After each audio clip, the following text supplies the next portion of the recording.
Good day. This time, I'll discuss to you the 7 guiding principles in social work.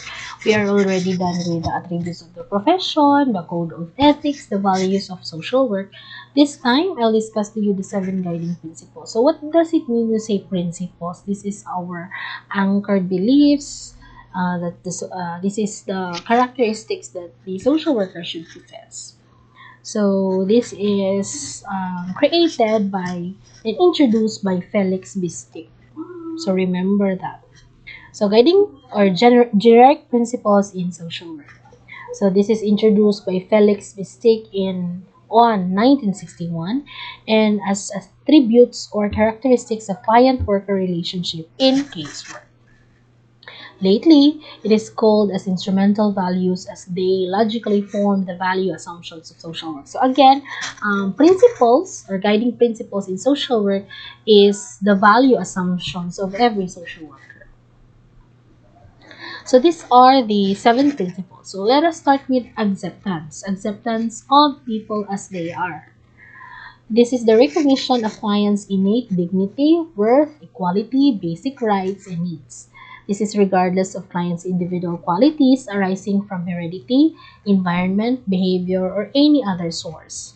This recognizes people with strengths and weakness. So, acceptance, the word accept means recognizing that every person has worth and dignity regardless of the behavior that he or she possesses. So, even criminals, no, we condemn the behavior but we do not condemn the person because again we believe that each person is created in the image and likeness of our creator.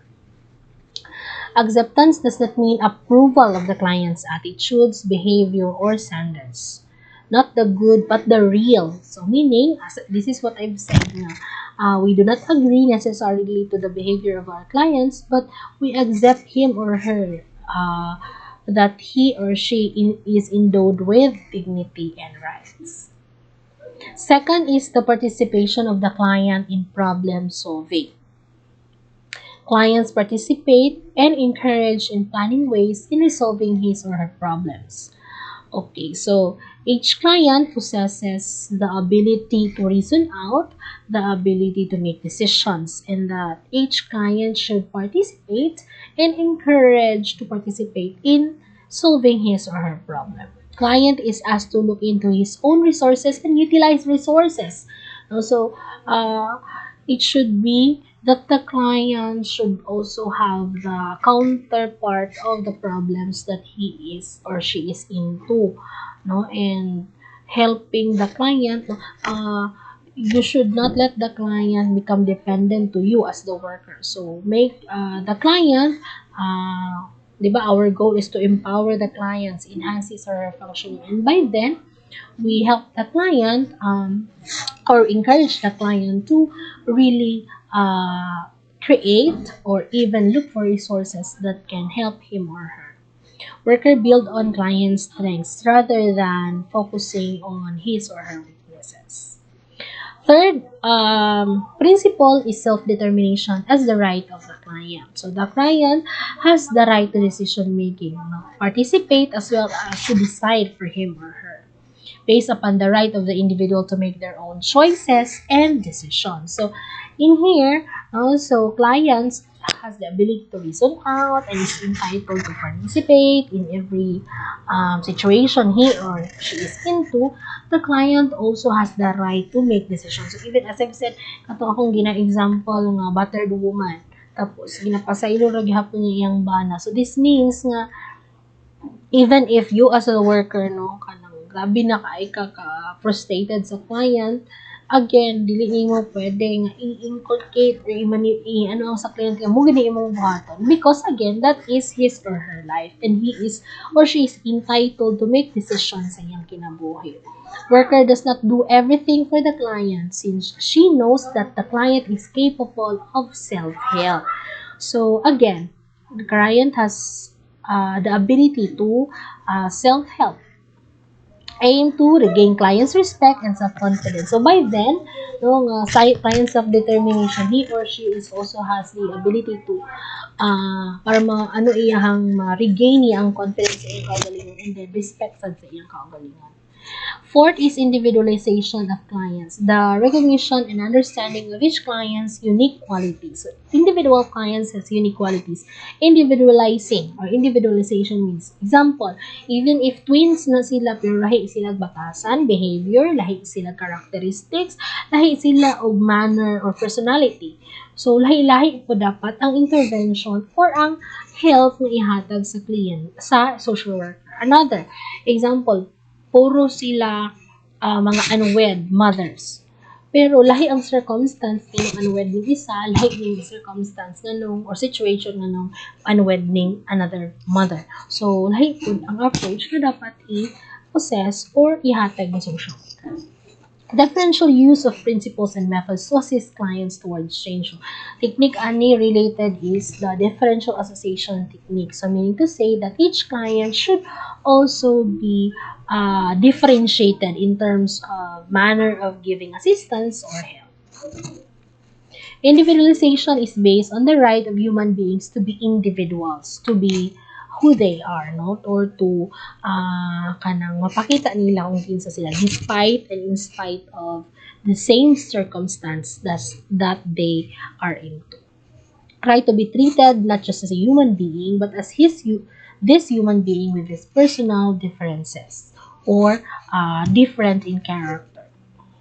No two persons are exactly alike. So this is the principle or the very concept of the principle of individualization nga walay tao nga kapareha og physical features, kapareho og gagali or batasan ug kapareho og mga beliefs or pagtuo. So this is the reason why we need to differentiate our approach to these different persons that we are dealing with.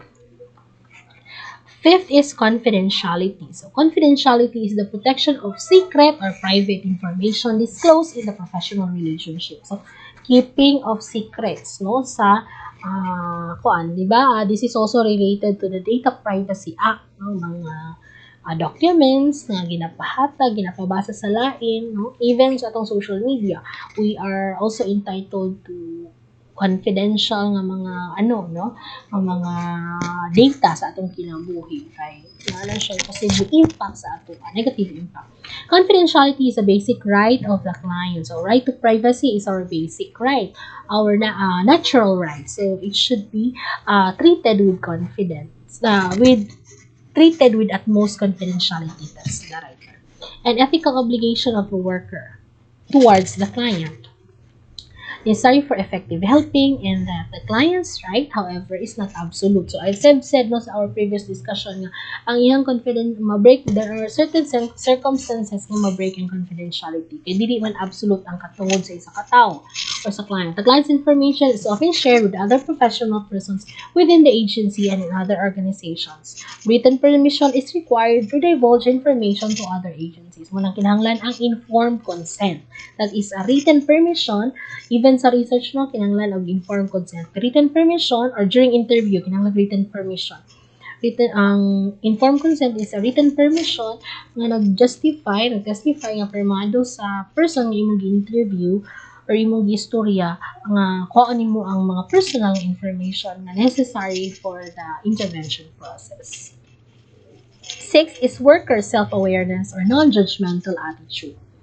Worker is always conscious as professional helper. So, dili ka judgmental, no? Okay, self-aware. No? Na kay mga personal biases, dili mo pwede apply sa imong profession. Worker always examine his or her feelings, maybe positive or negative, whether his or her responses and feelings are professionally motivated. So, dapat si worker, no, kabalo siya sa iyang debate karon kung weak ba siya, frustrated ba siya, so that he or she will not pass it on towards his or her client.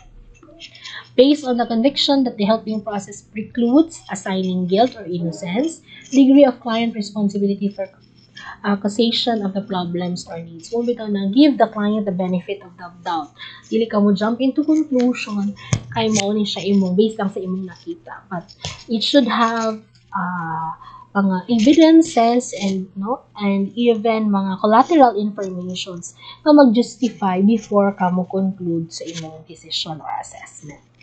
does not include making evaluative judgment about the attitude, standards, or actions of the client. So you do not again jump into conclusion right then and there based lang sa imong nadungog o based lang sa imong perception. But you need to go into details of why the client is experiencing or kanang acting in such a manner, kanang violating the standards of a specific society. And number 7, finally, is the client-worker relationship or controlled emotional involvement. Relationship between worker and the client is the means for carrying out the social worker's function. Professional relationship comes in the basis of expectations from both parties in worker-client. So, si social worker dapat na siya professional gap with the client, professional sanction. The client is the person whom you are helping, and you as a worker is a professional who helps the client rather than intimate relationship. Okay, purpose is to help the client in some area of his or social functioning which at present he or she is experiencing difficulty. Direction is where the relationship between worker and client should move in order to achieve its purpose. So, dapat klaro ang relationship. Based sa kuan pa, sa sugod pa lang sa helping relationship ng client, na gitawag nga helping contract na pirmahan ni worker o ni client, kamo ni siya atong agreement nga dili atong boundary, mo ni imong trabaho, mo ni akong role as worker, mo po ni imong trabaho or role as client. Okay. And then other related values or principles. Ambivalence, conflict between opposing tendencies. Conflict between two opposing tendencies within oneself are manifested in the day-to-day experience of social workers. So ethical dilemmas or ambivalence, kanang mga pagduha-duha na yung mga case or punto sa kinabuhi sa isa ka social worker nga naa siya ambivalence or pagduha-duha. And especially, no, as I've said, kung naay involved nga bata, ang bata gyud ang una nga i-secure or ang bata gyud ang una nga tagaan og pagtagan. Then transference. Client unconsciously transfers to the social worker attributes or characteristics of some important or powerful persons in his or her early life. So unconsciously, wala to you up. For example, you talk just like my mother. Tapos, nanada yung issues of trust ang kliyente kay pareho ka sa akong mama nga sige pangasaba sa kuha nga gipalayas ko. So, the client and the worker should also make sure nga lahi no ang interpretation or ang social worker mismo magkuano nga lahi ang buti pasabot ani nga situation. Countertransference, workers unconscious response to the client's unconscious transference. So, mao ba? Mara kong imong mama. So, mama nga, kuan kayo. So, magpaka-mama-mama na lang po kayo. Buutan kay ang mama. So, nawala na ang professional relationship. So, dapat klaro sa imong ang relationship. So, that's it for the 7 guiding principles, including other related principles in social work. So, good day and thank you.